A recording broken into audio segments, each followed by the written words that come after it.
Hey, what is this? Harif, is this episode 3 of This In the is- Crown? I believe it is. Oh my It God. is. So you Episode just 3. catapulted a guest in here today without I did. notifying me. Yes, I did. I'm sorry. Don't It's kill okay. me. No, Don't it's kill me. all 'Cause I know right. she the boss, y'all. Listen, In the Crown is one thing, but like James Brown said, the world is a man's world, but it's none without a woman behind it who runs the whole shebang. So And that now would you- be BB. And don't kill me, BB, but It's okay. the guest was special to me. Yes. This guy means I've seen him transition from one thing to another and to another and been positive the entire time and the effect he had on youth. Like Yeah. that. So you do the introduction this time. Well, today we have a special guest here. We have Okay.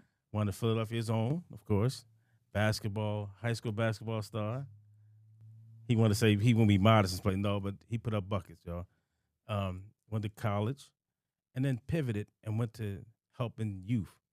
Became a teacher. Now he's an assistant coach Nice. at Drexel University. Nice. Mr. Will Chavis, y'all. What's up? Welcome to In Thank the you. Crown. Thanks for having me. No problem, man. And see, me and Will we got to know each other a lot when he became a teacher. I was a manager at the community council. I was the manager, and he was one of our teachers. Nice. And when I checked on this class, what made me gravitate to Mr. Chavis before I let him So speak wait, on so himself. he was a basketball player, Yes. a It's a long story. teacher, It's a Yeah, well, long we gonna get it all of story. that. counselor. Hey, and now he's an Now assistant coach. Now assistant head coach. Oh, that's okay. So before I talk about me and him, we'll talk about you. How did you first get into basketball? I first started playing basketball when I was probably 8 years old. Mhm. Probably. My dad put a ball in my hand. I just felt I grew up down the bottom. For people that don't know where that is, that's the lower part of West Philly. It was a playground across the street from my house called Bumpity Bump. I used to go there every day and just work on my game. With dreams of like every other kid of going to the NBA and playing.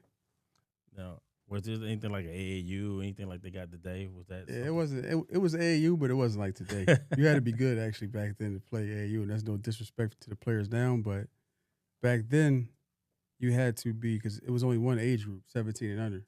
Mhm. So if you weren't good enough in ninth grade to play with the seniors, you couldn't play. Okay. Yep. So was there a coach or something, or other than your father at that time that helped mold you into wanting to be the player that you are, or helped you your game? Yeah, for sure. It was a couple guys from the neighborhood. Fred Stokes was one of them, one of my mentors growing up. James Wright, who passed on, rest in peace, Mr. Wright. He was at the rec center around the corner from my house. Brother Leon Shamsuddin, Horace Owens, Pappy, played at Dobbins, NBA, McDonald's All-American. Yeah. Yeah, and if I'm forgetting anybody else, I feel sorry for it. But So a lot of people that helped me out. At what point where people started to look at you and be like, "Hey, this guy got it. He can be something." I didn't start playing organized basketball probably until I was probably in 8th grade. I used to play around in the rec leagues around the way, and I tried to dominate those. Mhm. So I had a little name in the neighborhood, but I started playing in 8th grade, like organized. And that's when I started to around the city to kind of make a name for myself. And the high school you chose after that was Yeah, engineering and science. And I chose engineering and science because my sister went to the school. Most people know us ENS. Yeah, ENS, yes. ENS, right. So my sister went there. I took a visit, like a shadow day there. And it was a lot going on. There's a lot Like- going on there. I understand. I did a shadow day at Brook. I was supposed to went to West. I did a shadow day at Brook, and Yeah, I was at Brook for So- 4 years. there was a lot going on. I had a choice between Central, FLC, and ENS, and I chose ENS. Over FLC? Yeah, Oh, because Central? my sister went there. And So- Central had a good team too. Central was Oh, trash. Central was back trash then. back I then. don't know. Oh, Central- I'm they sorry. had My ENS age, ENS at one also point, wasn't I was about to say right, ENS, though. but y'all had somebody special on that Yeah, team. we had my guy Lynn. And that's the crazy thing about it. Lynn, when I went on my shadow, I met Lynn at the rec center. On 36 Lynn Greer, for all Haverford. y'all don't know, Lynn Right. Greer, we're talking about. Shout out Big to Five Lynn Hall of Greer. Famer, my guy, Yeah. played at Temple. But I met him probably around 6th grade. Mhm. and we played together in AAU for brother okay. Leon, and in the rec leagues. And when I went to ENS, I didn't even know he went to ENS. That's the crazy part about it. Oh, so he But was already there. he was there when I shadowed in 8th grade. Mm-hmm. So he was a 9th grader there already. Okay. So when I saw him, like, damn, Lil, yeah, I didn't know he went there. So it was pretty cool to see him there also. So did that help the dynamic between y'all two even better? I mean, Lynn always been it's yeah. I mean, when I got there, he just helped me from day one. He's a great person, great player, and we just kind of first couple games. First of all, I didn't even think I was gonna make varsity as a 9th grader. Mm-hmm. I ended up starting varsity as a 9th grader after like a couple games, and the rest is kind of history. We had a good run that first year.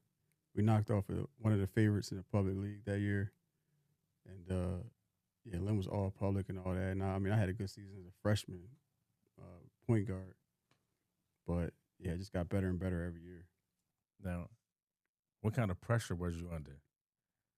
Coming in as a freshman and you starting now, and you playing with Lynn and y'all team, y'all knocking people off. The second year, what was the pressure y'all got put on yourself? The expectation with y'all two? Honestly, we didn't have any pressure. Yeah, It was just fun. Like it was fun because we played against the guys in the public league all the time. It wasn't like today, like right. 40 different schools. It was a small amount of schools, and you kind of knew the guys that you were playing against. Mm-hmm. So for us, it was more like, yeah, we're gonna show everybody that what we got. We the ones. Yeah, Y'all need to watch it was us. fun, right? You know what I mean, this the backcourt of, exactly. of the pub right here. Exactly. Now, did you ever make all pub? Yeah, for sure. Both. How many years you all pub? I played with Lynn 3 years. The 3 years I played with him, I didn't make all pub. He made all pub every year, but the year he left, I ended up for a couple weeks leading the public league in scoring, and I made first team all public when he left. So I went from average like 10 points a game when he was there to like 27 points a game when he left. So you said Lynn was holding you back? Nah, he wasn't holding me back. I wouldn't say he was holding me back. But so you had more assists than those two couple years Yeah, did you for see? for sure. And I mean, his jersey on the wall at ENS, and mine's right next to it. Look at that. He wasn't holding me back at all. Not at all. Look at that. Nah. So after those years,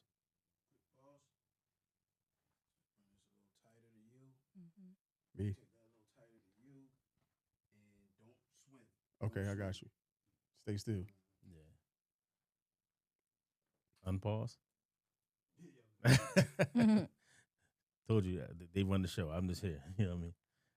So once you led the pub in scoring, was a lot of colleges looking at you, or what happened? How'd it go there?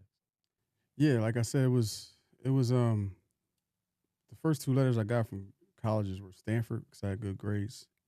Stanford and Xavier. Those were the first two back then. You got letters from colleges. Yeah. So it was the first two letters I got. I mean, I had multiple schools recruiting me, but I ultimately chose to go to University of New Hampshire because, like I said, the first letter I ever got was from Stanford. It was from a guy named Jeff Jackson. And Jeff Jackson was an assistant coach at Stanford, and he left Stanford and got the head coaching job at University of New Hampshire. So I went there my freshman year with him. Okay. Yep. I ended up starting as a freshman, all rookie team in America East, the same conference that Drexel was in back then. Yeah, yeah. So I came home, played against Drexel, which is kind of crazy when you think about it. Was Bruiser Flint the coach then? No, it was Bill Harrion. Okay. Bill Harrion. And I ended up playing against them. We had a pretty good year. I mean, we had a young team. We had 5 freshmen, 7 sophomores, and 1 junior. So we took our lumps, but at the end of the year, he ended up resigning and going to Vanderbilt. Yeah, took an assistant coaching job. Man. So I ended up leaving there. Long story short, I transferred to Tennessee State University in Nashville, which was awesome. That was an amazing experience. HBCU. HBCU. Yeah. It was amazing. I loved it. While I set out, HBCU. Yeah, shout out to HBCU. Norfolk State University. That was Making it Savannah State over there. TSU was amazing. So I set out there that year, and then I went to the coach ended up getting fired while I was sitting out because back then you had to sit out when you transferred. He ended up getting fired while I'm sitting out, so I went to JUCO with my assistant coach, JUCO All-American and all that, and that's when I went to Texas Tech with Bob Knight. Okay. And how many did you start there, or you play? How many years? Did you play? So Texas Tech, shout out to them. They're doing really good right now. Grant is doing a really good job. Our football team probably can win a national championship this year. Yeah. Don't But talk about that. I'm a Notre Dame fan. but, I'm Notre Dame all day, but man. yeah, I ended up starting there, starting point guard, the best conference in the country back then, the Big 12.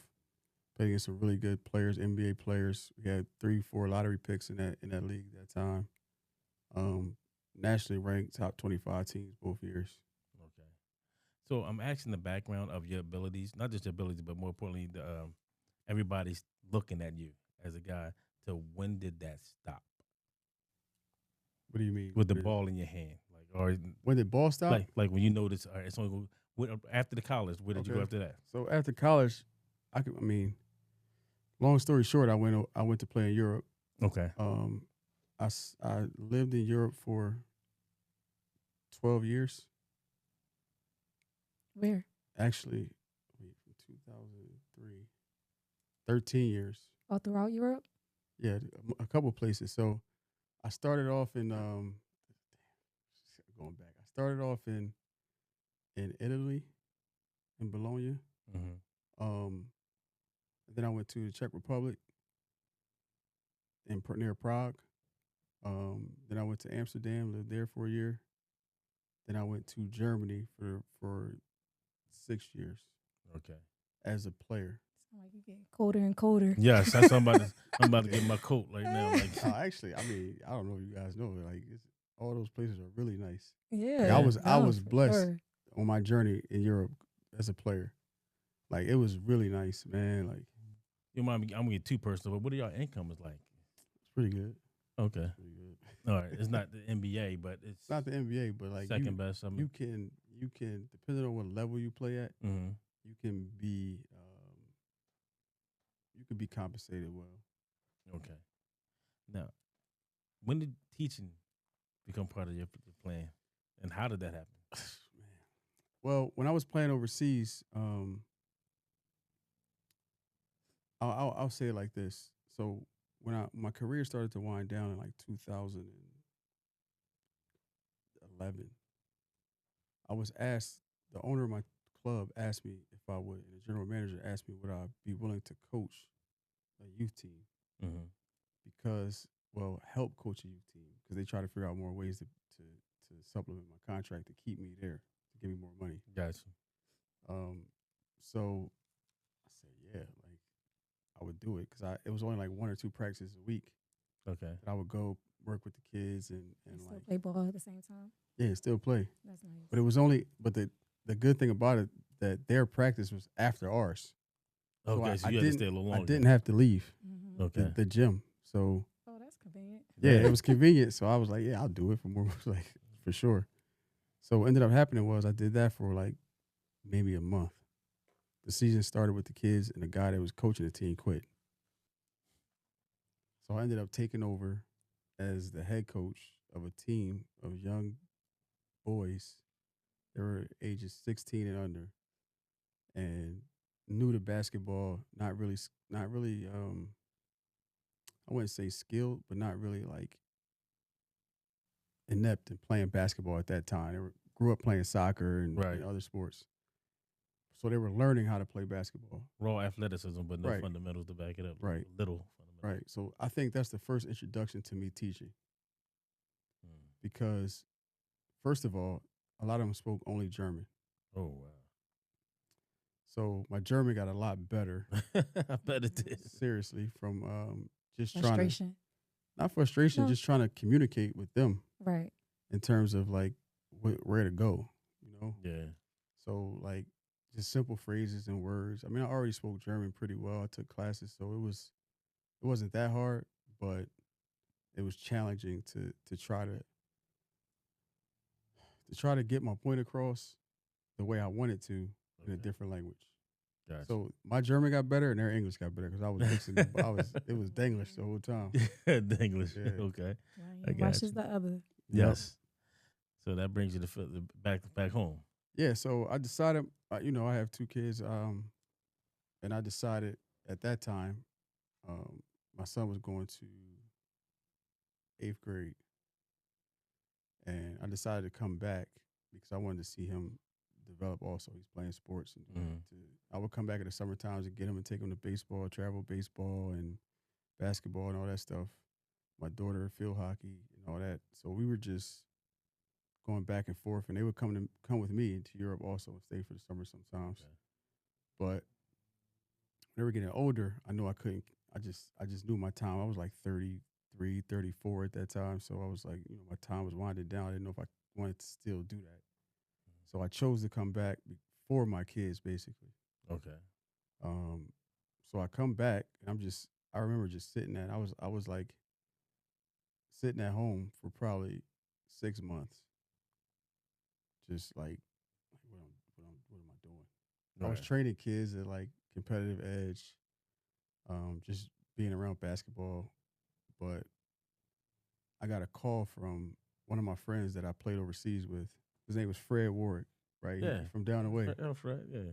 So Fred called me one day. He just asked me, he's like, "What are you doing?" I'm like, "I'm home, man. I'm just trying to figure out what I want to do with the rest of my life." He was like, "Look, I work for a company, blah blah blah. You can." So I started off by just being a behavioral health specialist in Right. the classroom, because he literally told me he was doing it, Right. and he told me, "Man, you should try it. I think you would like it." So I went in there first time. I had my clipboard. Everybody made fun of my clipboard. I'm writing notes down, just watching the kid in the back of the classroom. And I actually did like it. I built bonds with kids and like try to redirect them in certain ways. It was really a great experience for me.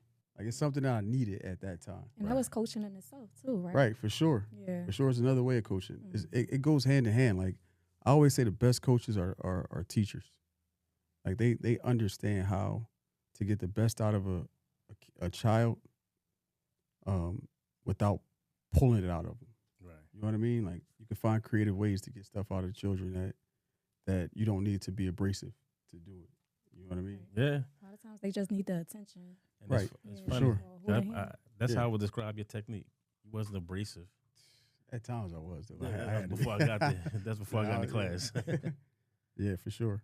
I mean, but most of the time it was because they were boys. Right? Yeah, for So sure. they need that tough love and a little guidance and just. Oh, so just so you know, the classrooms that he taught, Okay. there wasn't a regular class. They were emotional support classrooms. Oh. And at that time, So they were already taken out of their. they were taken out of their regular class. classrooms and put in his. And I'm going to throw the school district That was under the the bus right alternative now. class. Yes. Okay. And what they do now is they put all these letters together, ADHD, all that stuff. But the one that they slid in there under emotional support because you got IEP is ODD, which is oppositional defiant. Yep. And they do that just so they can take that kid out of a classroom and put them in emotional support classrooms. So your classroom go from kids who need that service that we providing to we got to put all attention to the kid over here they consider to be bad. Behavior issues. Behavior issues. Right. And sorry to say, so that the school can actually get another little check. School gets another check. Okay. That's All what right. happens. The school gets another check for that child for all these services they're supposed to provide, which they really don't. They just throw them in the classroom and forget about them. Yeah. And that's where we come in. We Yeah. came in at the time. Yeah. I'm So- familiar with the IEPs. Yes. So, yeah, my nephew, who I raised, he's now 18. He just graduated, actually, this past year. But he had an IEP. Mm-hmm. And it's not that he was a bad student or he was disruptive, or it's just that he just didn't do. A lot of times, the schools, they give the kids an IEP so they don't have a failing rate or a high failing rate. That's it. Exactly. Yeah, so The so testing, and the then test for scores them, get yeah, curved. get everything. curved, and Yeah. a lot of times they get a little extra check too. And they get a lot of extra Yeah, checks. they will. And, Yeah, and you start to see, like, the problem wasn't the kids. You know what I mean? Right. Like, it was more. the teaching also. Well, Was it Nah. the curriculum? no, I think it's the whole system itself for me. Right, The I system agree. was against them. The system was against the kids, and there was just ways for the kids, for parents to get an extra check, and the system was buying the kids. For me, I thought it was a prison. I thought it was a school to prison program. That's what I consider it. Because you're taking out of love.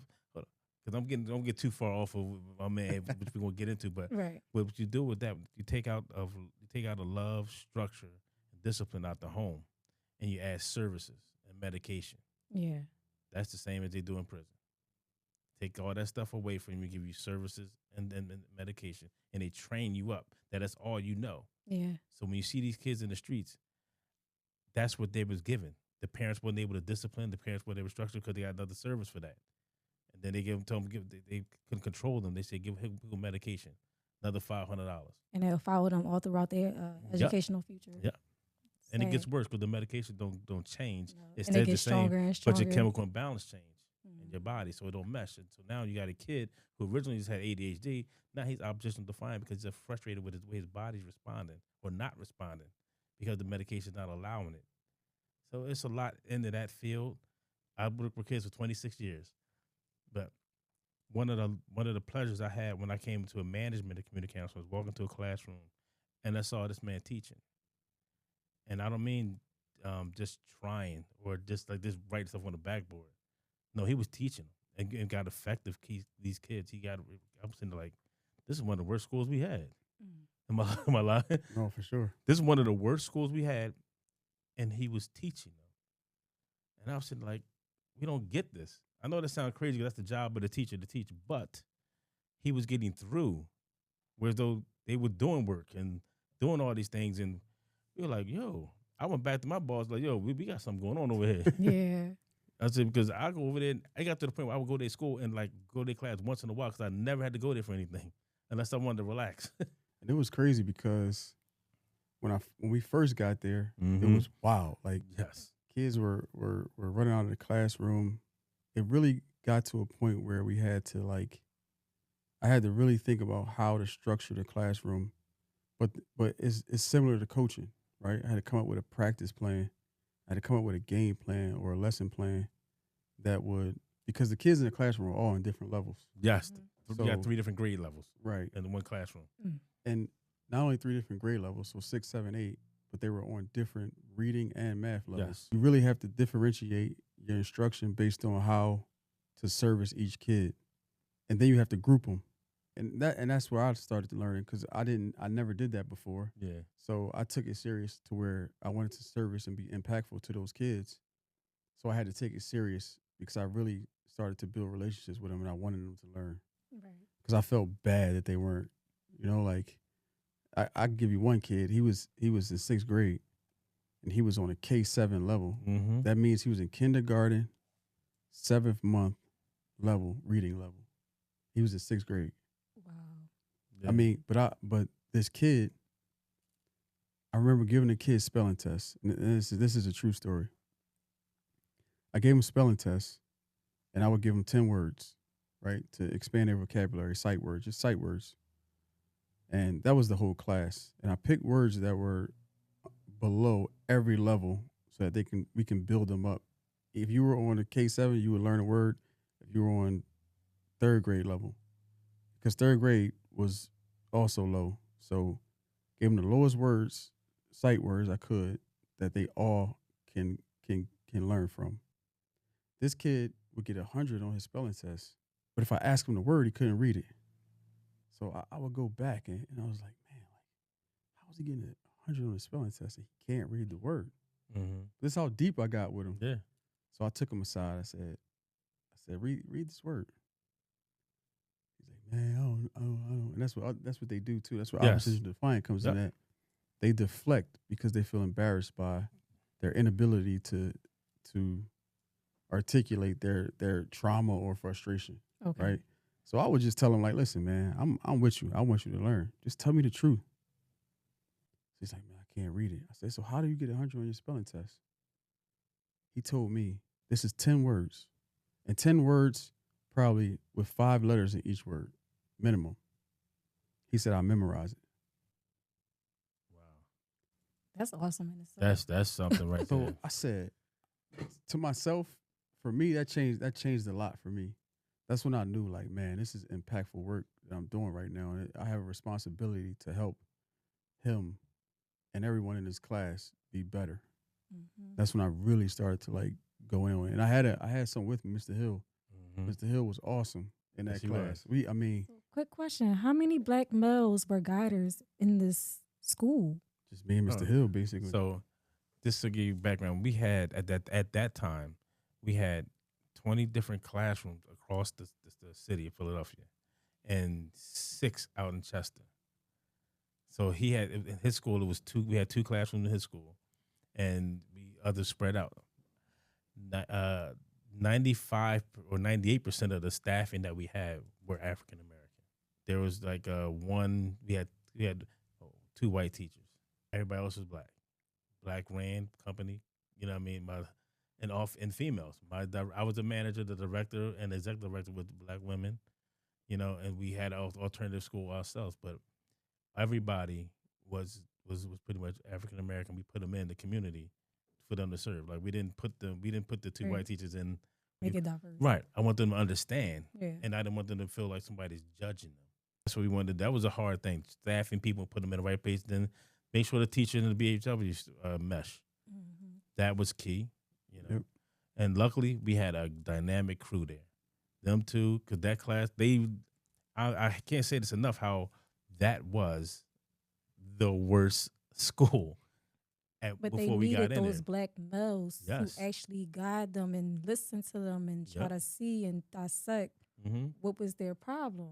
Yeah. Because a lot of times that's sad You had to get say. somebody in the care. Yeah, And you sad know, to say they probably didn't have that at home. No. Because you Go know ahead. what it was too. Like I remember just one thing. I'll give you one thing in terms of like grooming. We would tell the kids like, and it started off as like a joke, but they started to kind of take it seriously. This is to your point of like not having males at home.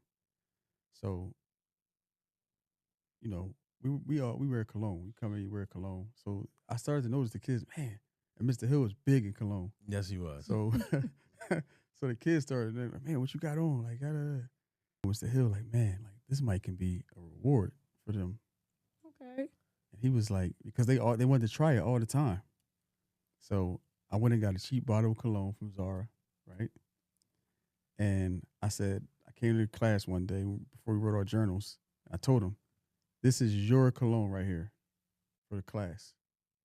I said, you can get a spray, and we always say get a bop bop, right? Mhm. You get a spray of cologne or a bop bop when you do what you're supposed to do. Whatever your task is today, if you stay on task, you can come up here and get a bop bop. Man, you'd be surprised how those kids were like trying to get their work done so they can go up there and get a bop bop.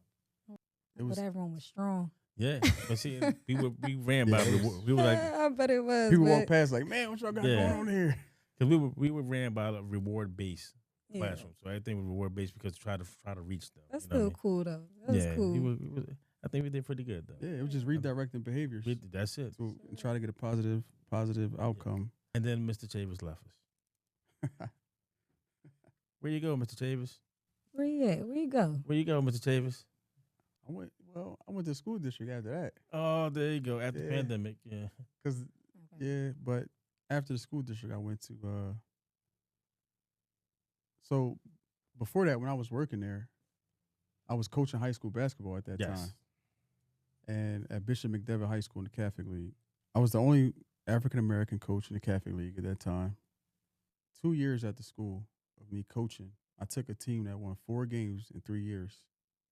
We won 16 games my first year and 23 games my second year, and went to the Palestra to play for the championship in the second year. Mm. And I had all African American males in Catholic school because that's what McDevitt dynamic was. And I had 2 kids that weren't African American. And we walked into the Palestra with after 2 years, and I always think back on this like, man, I pat myself on the back. I did a really good job because in a moment when you're there, you don't really realize you're just teaching, Right. and getting the kids. And our motto was make them believe.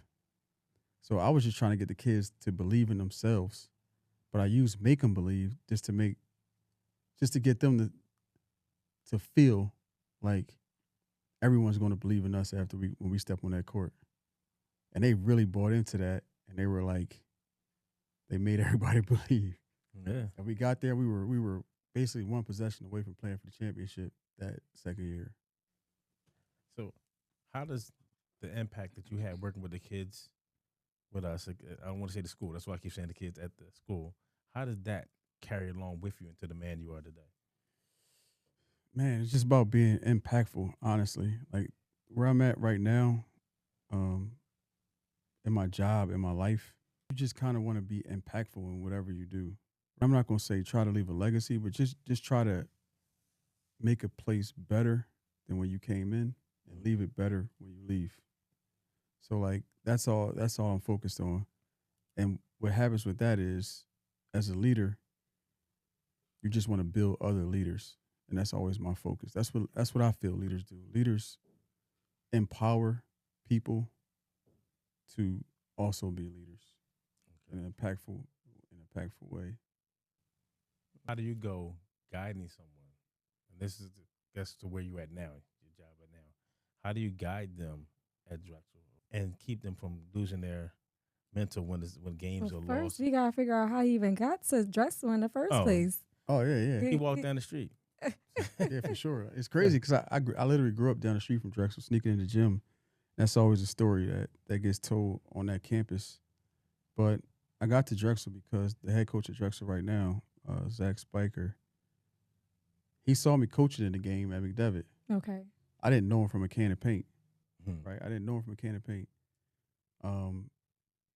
And we were playing a team that had Jalen Duran. They had 5 Division I players. Lynn Greer's son, Jalen Duran. Jalen Duran is a starting center for the Pistons right now. That Chester? Yeah, right? Like they had a really good team, nationally ranked team. And my center was 6'5". Jalen Right? Durham was 6'10", 7 foot. Yeah. Yeah. We beat him by 15. Dang. Did you play? I didn't play. I didn't play, but 7 of those guys on that team are playing Division I right now. Mm. When I got those guys, they were freshmen and JV players. Wow. You're a good coach. Try, man. It's not me. It's the kids already have it. They just need someone to like. Same with the ES classrooms. They just need someone to help them see it in themselves. Do you see it as one of the same? I see it as one of the same. Okay. Because you know how it is. You see something in someone that they might not see in themselves. And that's what I try to focus on at Drexel. Okay. The kids that we recruit, we call them OKGs, like our kind of guys. And we have kids that are like, that don't really see the potential. And I can't say potential, that's the wrong word. Potential is what's in front of you not good enough. That's my definition of potential. But they have the capacity to be whatever they want in a basketball space. Just build a skill set. Yeah, but it's more mentality. Mm. Like they already have the skill set. The skill set is the baseline and it's the foundation. They have the skills. And what separates a really good player from a great player is their mentality. And that's what we try to build there. Okay. That's my purpose. The That confidence. drive. Yeah. Because my college coaches always say mental is to physical is 4:1 in everything.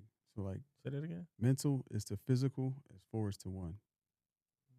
And he used to always talk about us being 4 steps ahead mentally before you do something physically. So that's how I try to live. I like that. Yeah, I was conditioned in that way somehow. He was brainwashing me, but that's how I live today. If someone, because going to high school or just in the neighborhoods, they're like, oh, he good. Then you get older, oh, he's really good. But they don't realize when they get to college, everybody was that same person. Yeah, for sure. Every last person was that same person. Yep. How do you help a kid through that transition? Well, first of all, just be consistent. Like, that's where you want them to be. You want them to be consistent when they get to college first. Because it's going to be a transition. Mm. Like you said, everyone's good. So now, you might not lack skill. You might not lack will. But you're definitely going to lack experience. Right. Right? So just getting them to be patient and understand, like, it's a process that you're going through right now. And then the biggest thing that you have to do is show up every day and be consistent. Just do that. Once you do that, you'll start gaining experience to the point where now you can contribute, Right. and then you can have an impact. Do y'all prepare them for a plan B? Yeah, of course. Honestly, though, most kids that come to Drexel, Or the Drexel, they pretty much. yeah, I got a mean the plan co-op B. program and all that stuff, Yeah. like they're locked. They already know like that the NBA might not be a path for them. But I mean, we just had a kid drafted by the Celtics. Yeah. So, Malik Rose came to yeah. Drexel. So Played with me at Brook. yeah, it's possible, but they know. And with the NIL era now, it's crazy, man. I mean, like last year with NIL, we needed $3 million to keep our players there.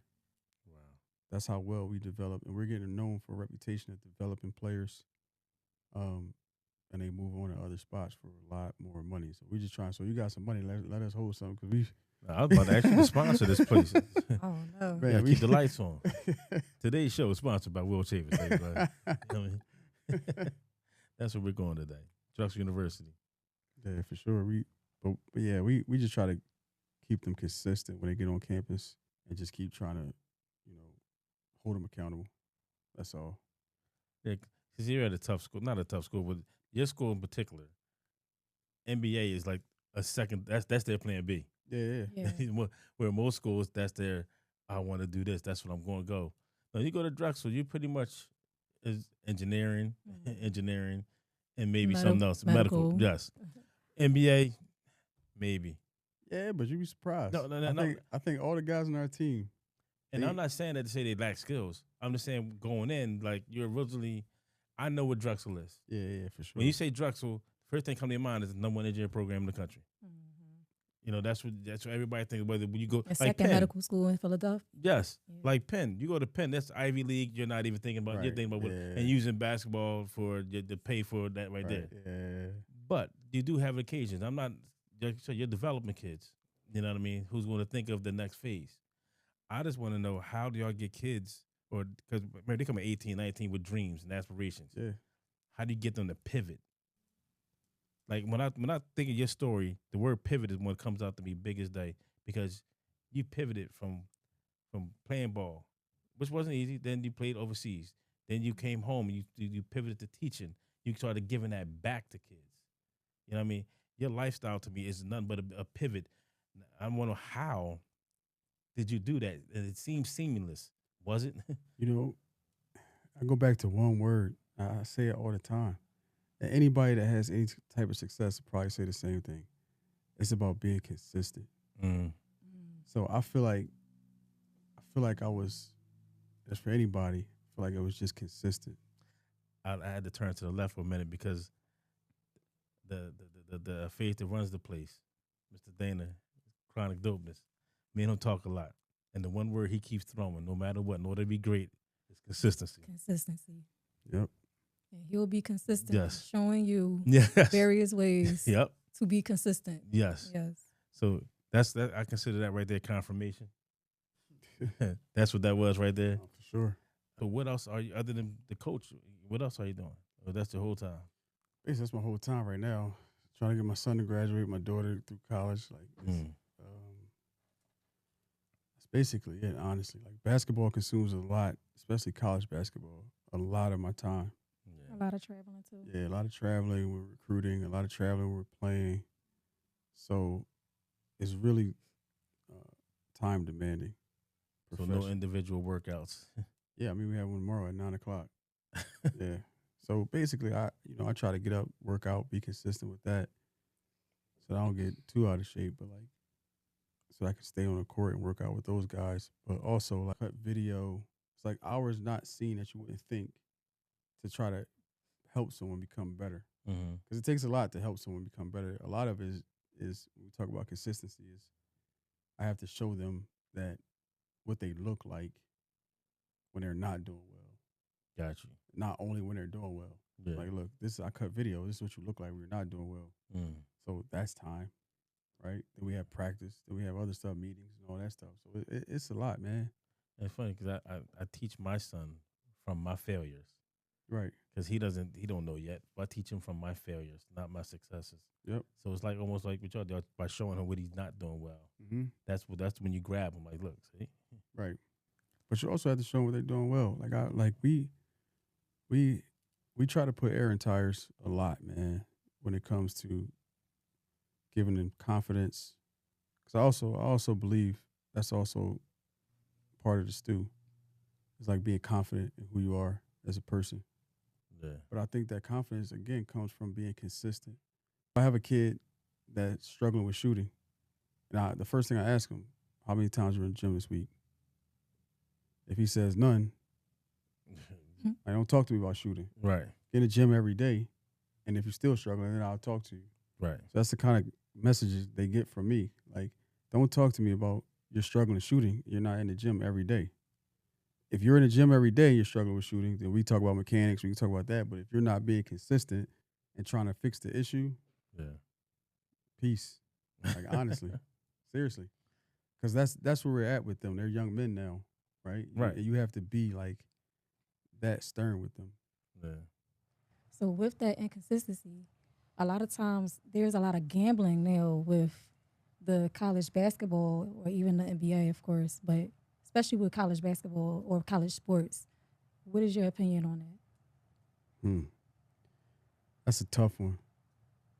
And Because they are young men that are trying to groom themselves into this sport. Yeah. So with that inconsistency, cause a lot of gambling habits and You listen. it gets really out of whack. yeah, that's a mess, man. Like, it's bad. and I don't know if you know about the NIL stuff and how kids are getting paid and all that stuff with basketball right now. But there's kids getting hundreds of thousands to millions of dollars to play college basketball. And when you have that kind of money, you have access to gambling. Like you also have access to people that can groom you into that. Mm-hmm. And unfortunately, my first window to that was he got game. Yeah. But it's real. It's like, unfortunately, the kid I used to coach got caught up in that and basically lost his career because of that. And he's an awesome kid, man. But he comes from a tough situation. So all it takes is one bad decision, and you in it after that. And that's the unfortunate part about the gambling thing. Like, I think one bad decision can affect everything in your life, and that's what we try to preach to them. That's what they always tell them. Like, one bad decision it can be over. It's like the famous Boston College case back in the day. Yeah, for sure. They made a movie. Goodfellas was based on that, actually. The NCAA is ruling on, actually, this is crazy. They ruled against it, but they were ruling on allowing gambling Right. for student athletes, just not in college basketball. You can't bet on college, but you can bet on anything else. You bet on not anything college else but not college basketball. All I know is I'm never betting on college basketball again. I had a sure bet this week. I knew it was a sure bet. So what's your opinion on the Sixers right now? I think the Sixers are trying to figure themselves out. They have stars that aren't consistent. They don't play all the time. So as a team, how can you gain any momentum or get any chemistry when the best players don't play? I mean, Maxey and Edgecombe, they're doing a really good job of building chemistry and playing to their potential, but they have stars on their team that just not playing enough, in my opinion. So is it time to trade Embiid? I thought it was time to trade Embiid 2 years ago. And I was adamant in saying it, and everybody thought I was crazy. But when you have a big man that hits 30 and he's at his prime, you can offload a lot. You can get a lot for him and rebuild a team just off one big. But I don't know why people don't do it, but I would have done it.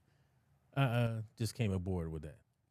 I just started saying trade Embiid. I was Embiid dude because I saw him like he gave me 50 with one legs. Come on, it's too late now, though. Yes, now I'm like it's too late. I can't get rid of this dude because he looks the dynamic of the team looks different. Him on the field, him on the court, and him not on the court. Yep. There is an NBA player I would love to get your opinion about. Ja Morant. Yeah. Ja Morant has all the talent in the world, but he's missing something upstairs. I don't know if it's home life. Somebody have told him because you out here talking about toting guns and you out here wanting to be gangster with Klay Thompson of all people. Yeah. You picking on the nicest guy in the league. I think his big problem is he feels entitled right now. Yeah. Because he has – a lot of people might not know this, but Thomas Isolo is one of the best – his head coach right now was one of the best coaches in Europe. Okay. And European basketball is dwarfing American basketball right now in terms of skill and all of that stuff. And he's not respecting him, so his biggest thing is just his ego is getting in the way of his success. Yeah, the team, I think they suspended him a game, didn't they? Yeah, his ego is out of control. Like, I always thought your best ability was availability. 100%. And he's not available for nothing. Nah. And this is on. He's not hurt. He's just ego. He's just killing himself. Mr. Chavis, I really thank you for coming on the show. Yes, man, no problem. Thank I really appreciate you, brother. Thank you for having me here. It's good talking about Thank it. you for being a lot going mentor on. to the Black community. Yes, he is. These young men that actually need the guidance and the ability to just have somebody to listen to them and right. dissect their problems and just guide them on their way. Yeah. Before I let you go, I do want to know one thing. Are there any kids currently you still keep in contact or stayed in contact or anything like that? Do you have, not you gotta say the name, but you know, if You got your favorites? you had a couple of kids from the Yeah, school? I do actually. I saw a couple of them, Okay. but they're kind of old now. Right. They still remember you? Yeah, for sure. Okay. There's still a little mentor here and And, there. and I'm disappointed by a lot of them, honestly. Yeah. But There's a couple from that class I'm disappointed in. Yeah. But we tried. Yep. And you remember my goal was always just one. Yep. I always told you just one student. Yep. That one would grab the other ones, but you get the one. Yep. That's a I successful think year. we've done that. Yes. We Sure. have. And they helped everybody else that might be around them. Yeah. So, That's how it goes. yep. That's how the domino starts with that one click. But I appreciate it, man. Thanks for having me on here. No Yes, problem. Thank you for coming. Go Drexel Dragons. This was a good little catapult guest. Yes. This is my guy here. You know what I mean? This is, there's not too many people I hold in high esteem Yeah. other than him. Like, he's really, when you see a stand-up guy, you give him his props. I love giving people their flowers while they're here. For sure. I mean, not on the grave, while they're here. Alrighty. And with that being said, this has been another episode of The Inner Crown. I'm your guest, Karif. I have my moderator, the boss, BB. Oh, God. And unfortunately, our other co-host, Pooh, is not here today. He's Boo. missed, but he'll be back. You know, he had a situation, but he'll be back next episode. Everyone, good night. Good